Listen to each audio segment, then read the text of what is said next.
mag-reading? Tapos na kayo mag-reading? Tapos na? Yes, tapos na mag-reading. Paano yung stretching mo ulit? Oh, okay. Wait lang, tuturuan ko sila mag-stretching direct. Tamabi ka dyan. Go-order sila eh. Stretch, tas hila please. Galing mo naman mag-stretch. Lower!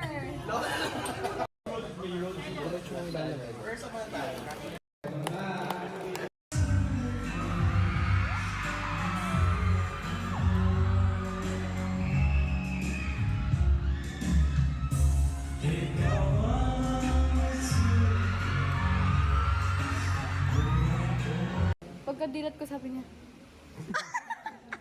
direk-direk.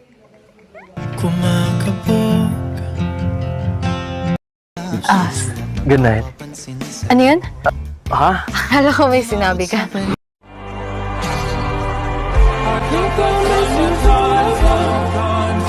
Like the stars with the sun.